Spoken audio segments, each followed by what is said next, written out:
Assalamualaikum, sampurasun, patepang deui sareng Ibu Neni dina pengajaran bahasa Sunda.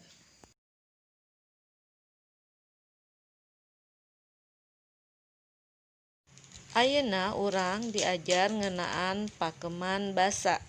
Nah, naon ari pakeman basa teh? Pakeman basa sok disebut oge idiom. Anu dimaksud pakeman basa nyaeta wangunan basa anu husus tur mandiri serta boga harti nu teu sebenarna, mangrupa ungkara anu kekecapanna geus matok. Yang diartikeun geus matok teh berarti teu bisa dirobah deui nya. Anu kaasup pakeman basa nyaeta babasan, paribasa, rakitan lantip, cacandraan, uga, jeung caturangga. Ayeuna urang bahas hiji-hiji ngeunaan anu kaasup pakeman bahasa jeung pengertianna. Babasan nyaeta ungkara dina wangun kecap kantetan anu teu bisa diselapan ku kecap sejen. Lantaran bisa ngarobah harti. Babasan susunanna geus matok serta miboga harti injeman. Contoh babasan. Kahiji, panjang leungeun. Nyaeta jalma anu sok ceremet barang batur. Kadua, gede hulu. Nyaeta sombong atawa besar kepala. Anu dimaksud ceceremet teh artina sok ngambil barang orang lain ya. Kadua nyaeta paribasa. Paribasa nyaeta ungkara dina wangun kalimah anu kekecapanna geus matok, biasana mangrupa pepeling atawa palisipah hirup.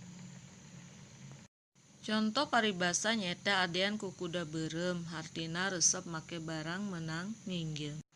Anu katilu nyaeta rakitan lantip, nyaeta susunan kecap anu dihartikeun ku kebiasaan. Upamana, jang leutikeun radio teh gandeng, hartina nu dileutikeun sanes radiona tapi suarana.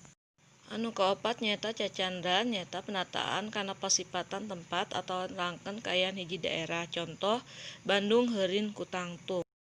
Anu kalima nyaeta uga, ramalan karuhun ngeunaan perubahan kaayaan negara. Contoh, Pulau Jawa kaeureuh ku kulit kuning, lilana saumur jagong.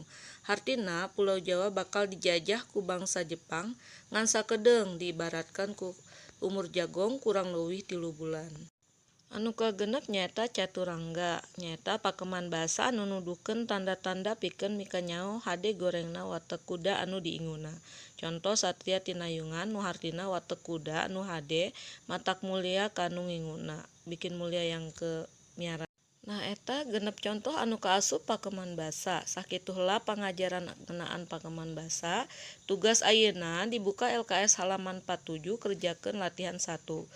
Cari harti babasan tuluy buat kalimatna. Minggu depan dikumpulkeun. Sakitu heula materi ti Ibu. Hapunten upami aya kalepatan. Hatur nuhun, semangat.